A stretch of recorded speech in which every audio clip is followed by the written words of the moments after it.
Información precisa, completa, veraz, objetiva e independiente. Directo a tu pantalla. Voz de América en RCR 750. En esta emisión de Venezuela 360. En coincidencia con el fin de la emergencia global, con gran esperanza declaro el fin de COVID-19 como una emergencia sanitaria mundial. Estados Unidos da vuelta a la página. El COVID ya está fuera de mi agenda. A una pandemia que dejó serias secuelas. El dinero me alcanza para lo puntual, o sea.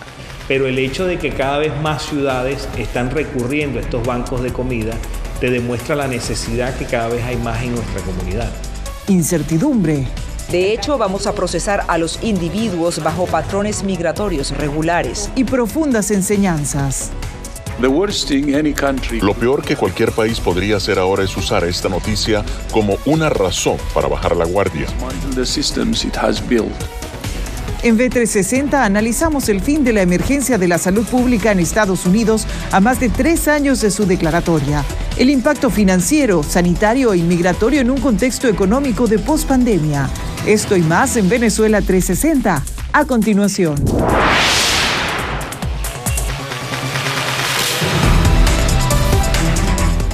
Hola y bienvenidos a V360. Soy Belén Mora y los acompaño desde Washington.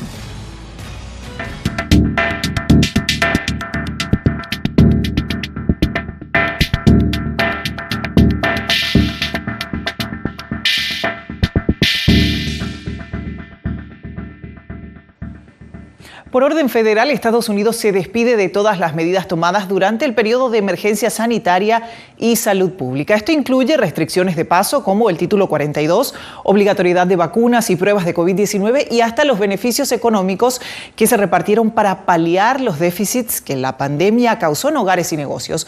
Un proceso que llevó meses de negociación entre el Ejecutivo y el Legislativo. Para este tema doy la bienvenida a Carolina Valladares desde Washington, Jorge Agobián desde El Paso, Texas y José Pernalete desde Miami, Florida. Comienzo contigo, Carolina. Estados Unidos se despide por completo de la pandemia, también de las restricciones impuestas y estímulos de ayuda económica. ¿Cómo llegamos hasta este punto? Bueno, ¿cómo llegamos hasta aquí? Han tenido que pasar más de 3 años porque recordemos que fue en el año 2020 cuando la administración Trump instituyó esta emergencia pública por razones de COVID. Desde que llegó a la Casa Blanca, el presidente Biden lo que hizo básicamente fue extender sistemáticamente esta emergencia. Pero la situación, ya anunciaron en enero, cuando dijeron que no la iban a extender más, es diferente ahora que lo era en el año 2020.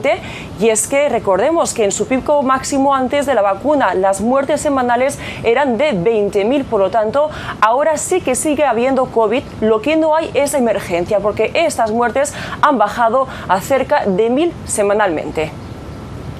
Ahora quiero ir contigo, Jorge, porque parte de las medidas sanitarias adoptadas por el gobierno estadounidense como consecuencia de la pandemia fue el Título 42. Esta disposición también llegó a su fin esta semana. ¿Cómo se vivió esto en la frontera, Jorge?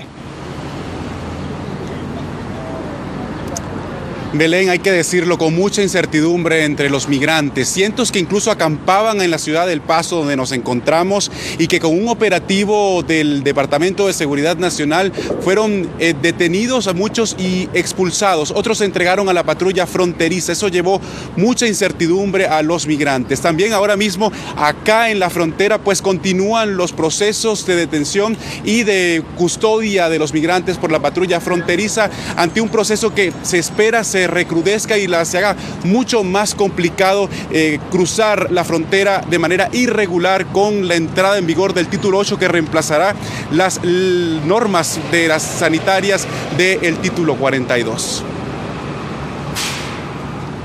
Nuevamente contigo, Carolina, porque ahora que los beneficios económicos por la pandemia fenecieron, ¿qué impacto podría tener en la actual negociación entre la Casa Blanca y el Congreso sobre la capacidad de endeudamiento?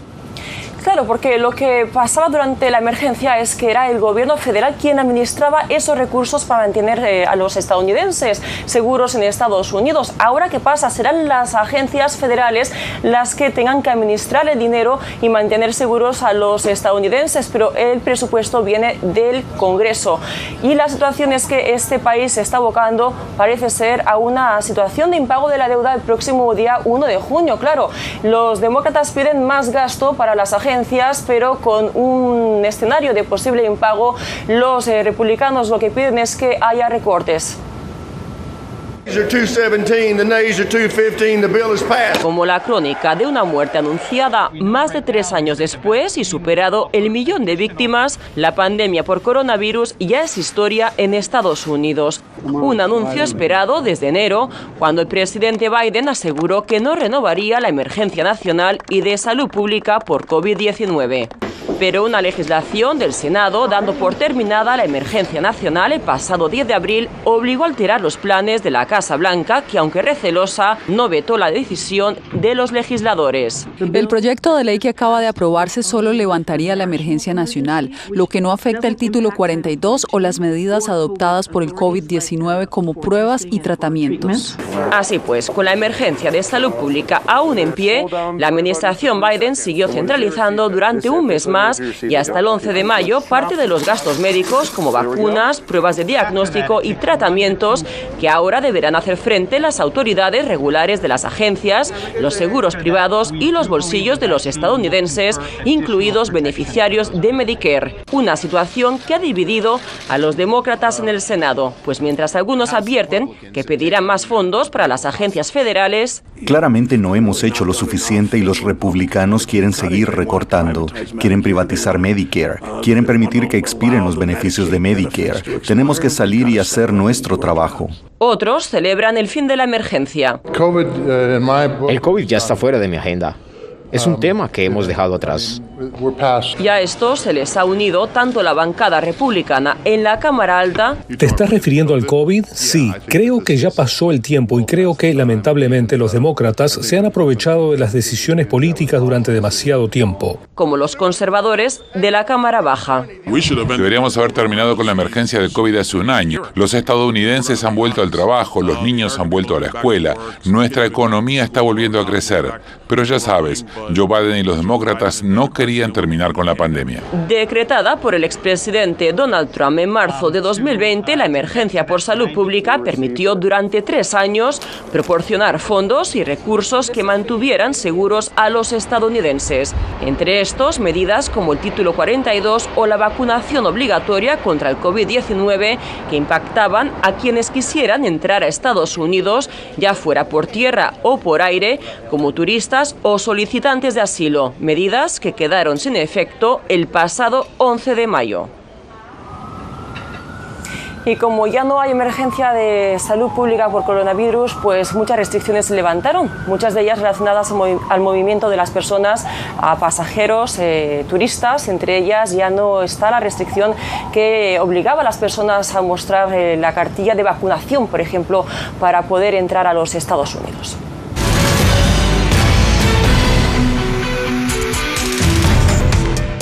Continuamos en B360 con Carolina, Jorge y José, nuestra cobertura especial sobre el fin de la emergencia sanitaria en Estados Unidos. Ahora vamos contigo, José, porque con la situación económica del país, muchas familias dependen de los beneficios económicos establecidos durante la pandemia. Ahora que estos programas llegan a su fin, ¿qué salida tienen estos hogares, José?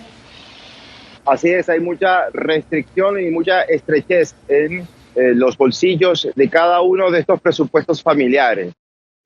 Se trata de una preocupación que se extiende no solamente en el estado de Florida, sino en cada una de las entidades de la Unión estadounidense con respecto a lo que ha sido el levantamiento progresivo, puesto que a lo largo de todo el periodo de pandemia fueron 32 estados que mantuvieron lo que se conoce como la ayuda suplementaria, que es un aporte adicional a la ayuda por alimentación que pueda asignársele a una familia cuyo presupuesto familiar califica para recibir este tipo de ayuda. Ahora lo que se intenta es apelar a las ayudas de cada uno de los condados donde sea disponible. Además, también se pretende establecer algún tipo de vínculo con organizaciones y algún tipo de asociaciones que puedan prestar asistencia desde el punto de vista económico.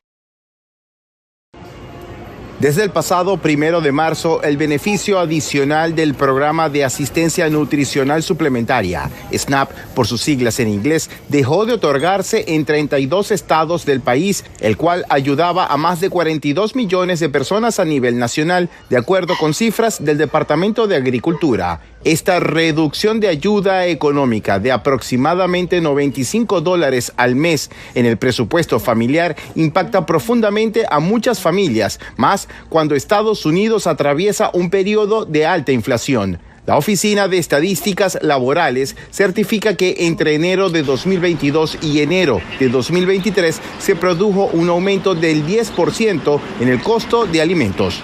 Apenas a mí me depositan, ya yo ese mismo día voy, hago mercado y ya, o sea, no es que me alcanza, que no, que me va a durar el mes, no, cero. Marlene da Silva es madre de 2 niñas, la menor de apenas 5 meses de nacida, y siente que tiene que rendir su dinero lo mejor posible. La ayuda que recibe en la actualidad es de $280 al mes y cuenta que estima sus cuentas muy precisas a la hora de distribuir los gastos. Sí, porque los precios están muy elevados, el dinero me alcanza para lo puntual, o sea, si es solamente para comprarle la comida a la bebé, es solo a la bebé, las fórmulas, ya, no es que voy a hacer un mercado grande para comer un mes, no. La historia de Igor Salazar es similar. Vive con sus 2 hijos y su esposa. A la hora de ir al mercado, debe calcular muy bien lo que va a gastar. Antes de la pandemia recibía un aporte de aproximadamente $156, $160. Luego de la pandemia fue incrementado como $100 más, siendo como 250. Y después hubo un tercer aumento que fue completo, que fue como hasta $419 al mes. Entre un mercado y otro, Igor sortea los mejores precios, productos económicos, nada de marcas exclusivas. A la hora de pagar, siente que su bolsillo es cada vez más estrecho. Está muy elevado, o sea, antes podíamos hacer mercado con $250, $300. Ahora en casa yo creo que pasamos los $700 en alimentos. Las comunidades le reclaman a sus autoridades locales sobre esta amenaza a la economía familiar. Así lo comenta Rafael Pineiro, vicealcalde de la ciudad de Doral, quien se ha dado cuenta cómo ahora, ante la disminución de ayuda en beneficios suplementarios, la opción más popular son los bancos de comida. Usualmente esto se veía nada más en tiempos de emergencia o tiempos de pandemia o durante la pandemia, pero el hecho de que cada vez más ciudades están recurriendo a estos bancos de comida te demuestra la necesidad que cada vez hay más en nuestra comunidad. A pesar de un escenario poco prometedor, existe la esperanza de que las condiciones en Estados Unidos mejoren. Y mientras esto ocurre, autoridades locales apuestan por la educación ciudadana y el desarrollo de viviendas asequibles para comunidades de trabajadores, con el fin de reducir el gasto mensual y apoyar el crecimiento en cada hogar. José Pernalete, Voz de América, Miami. Antes de cerrar nuestro contacto, Jorge, con el fin de la emergencia de salud y el título 42, ¿qué futuro le depara a los migrantes ahora? Hay que destacar, el título 8, que es lo que entra en vigor en la frontera, no es nada nuevo, es la ley de larga data de Estados Unidos que se ha utilizado en la frontera, y a partir de ahora, a diferencia del título 42, sí habrá consecuencias para aquellos migrantes que ingresen de manera irregular y no tengan base legal para permanecer en el país. Te cuento, una de esas consecuencias es que no podrían reingresar a Estados Unidos en 5 años, y si lo volvieran a hacer, podrían enfrentar cargos penales. Al mismo tiempo, la Casa Blanca ha anunciado que serían inelegibles para solicitar asilo o para participar en cualquier programa legal. Pero de eso hablamos con una funcionaria de la administración Biden. Esto fue lo que nos dijo. Escuchemos. El título 8 acarrea consecuencias para individuos que no tienen bases legales para estar aquí. Específicamente, la consecuencia puede ser una prohibición de entrada por hasta 5 años si eres deportado por no tener las bases legales para estar aquí.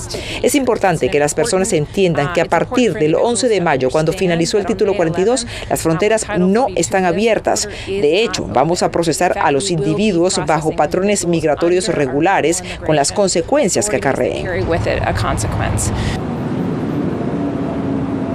Y la vía legal, según la administración Biden, será aplicar desde cualquier lugar del hemisferio a una cita de CBP-1. Eso han asegurado aumentarán el número de citas a 1,000 a partir de esta nueva etapa en la frontera. Con esas citas, los migrantes se pueden presentar de manera ordenada ante un puerto fronterizo. Allí serán entrevistados por la patrulla fronteriza, por un oficial que determinará si ese migrante podría ingresar a Estados Unidos con la condición de seguir adelante sus casos migratorios. De lo contrario, podrían ser puestos en orden, en aquellos que crucen de manera irregular, podrían ser puestos en órdenes de deportación acelerada. Incluso la cantidad de vuelos de repatriación han aumentado en el último año en 70% según las cifras oficiales. Es destacable también que estas medidas anunciadas por la administración Biden han sido criticadas por organizaciones humanitarias que consideran que se está restringiendo mucho la capacidad de las personas de acceder al derecho internacional de la protección. Con eso vuelvo contigo, Belén. Gracias a nuestros compañeros Carolina Valladares, Jorge Agobián y José Pernalete por esta cobertura especial.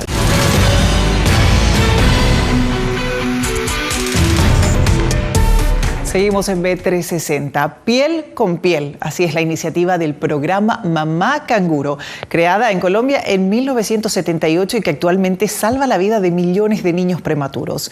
Jair Díaz nos cuenta cómo madres y padres terminan de criar a sus hijos fuera del vientre gracias a esta técnica que ya se implementa en varios hospitales de ese país. El llanto prolongado que se escucha en una sala de parto es el sonido más esperado por una madre que está dando a luz. Pero muchos de estos nacimientos ocurren antes de las 40 semanas de gestación, que es el tiempo determinado para que un bebé nazca en buenas condiciones de salud. Si el parto se da antes de este tiempo, los recién nacidos enfrentan varios desafíos. Todos los niños que nacieron prematuros, que son los menores de 37 semanas y menos de 2.500 gramos, o el que nació mayor de 37 pero con menos de 2.500. A estos pequeños se les llaman prematuros y 1 de cada 4 casos tiene riesgo de muerte, según datos oficiales. Por razones como estas, nace la Fundación Canguro de Colombia, entidad que en 1978 desarrolló el programa Mamá Canguro, que fomenta el método del contacto directo piel con piel del bebé sobre el pecho descubierto de la madre o el padre.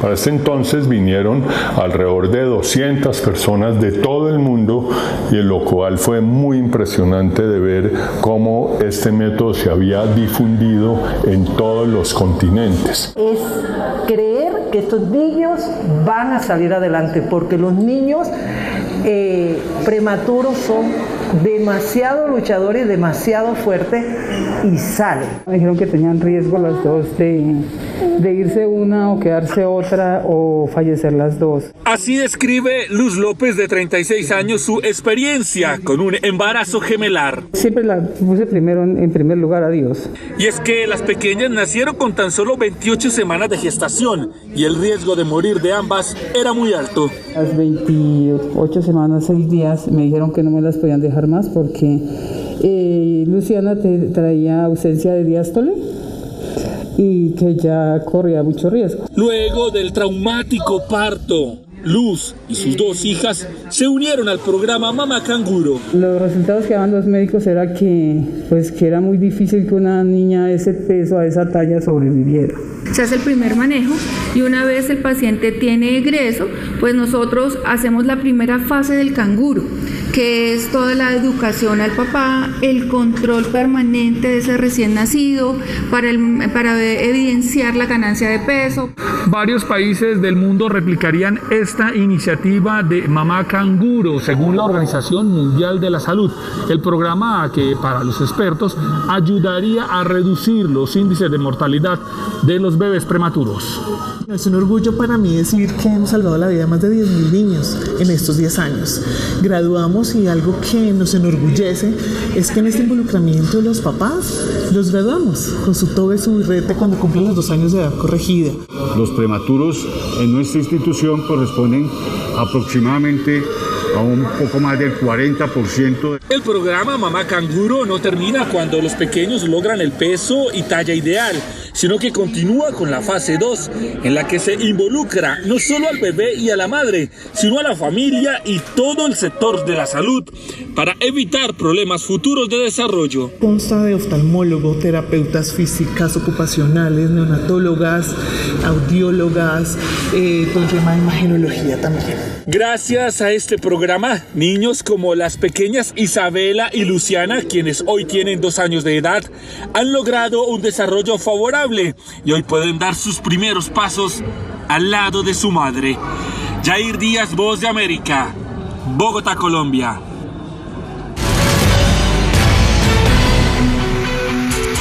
Seguimos en B360. Por lo general son mujeres que destacan más por las acciones de sus esposos que por las propias, pero no dejan de gozar de notoriedad y admiración. Hablamos de las primeras damas de Estados Unidos, cuya huella se conserva en una colección permanente del Museo Nacional de Historia Estadounidense con sede en Washington, D.C. En esta muestra se ponen al descubierto detalles de su paso por la casa presidencial, desde algunos de los vestidos que lucieron hasta objetos que ellas mismas escogieron para halagar a los invitados especiales. Julia Riera tiene el reporte.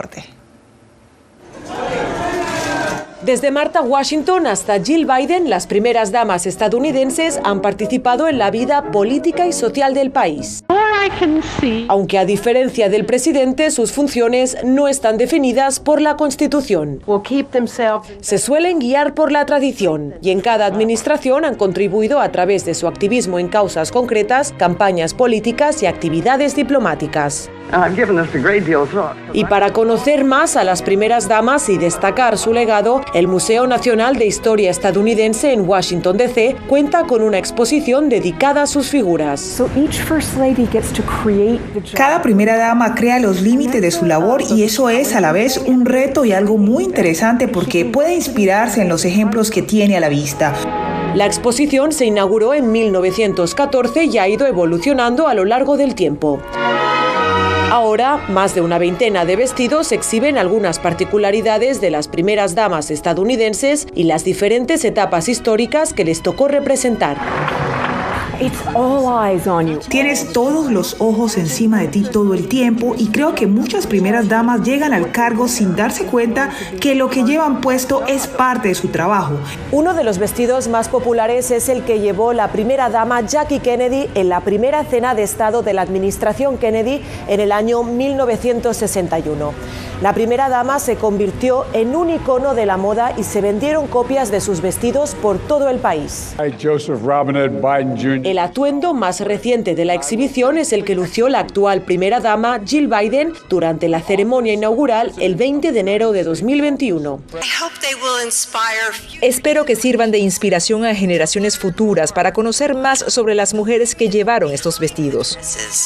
Durante el día, Jill Biden usó un traje de color azul que fue decorado a mano con perlas y cristales. Por la noche, el vestido escogido fue bordado con diseños de las flores más representativas de cada estado y territorios estadounidenses. La diseñadora de este último es de origen uruguayo. Es un inmenso honor para nosotros los inmigrantes, para que nunca se olvide que este país fue fundado por inmigrantes. Así que queríamos mostrar un sentido de unidad.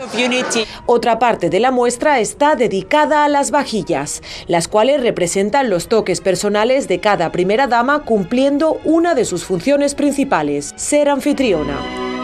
Algunos de los objetos de la exposición tienen 150 años, por lo que los expertos señalan que es importante conservarlos en ambientes a temperatura adecuada y con poca luz para que las nuevas generaciones, al igual que las presentes, puedan disfrutarlos. Julia Riera, Voz de América, Washington. Hasta aquí Venezuela 360, gracias por acompañarnos. Como siempre puede encontrar estas y otras historias y seguir nuestra programación en www.vozdeamerica.com y en @vozdeamerica en todas nuestras redes sociales. Les informó Belén Mora, hasta la próxima. Radio Caracas Radio presentó Voz de América.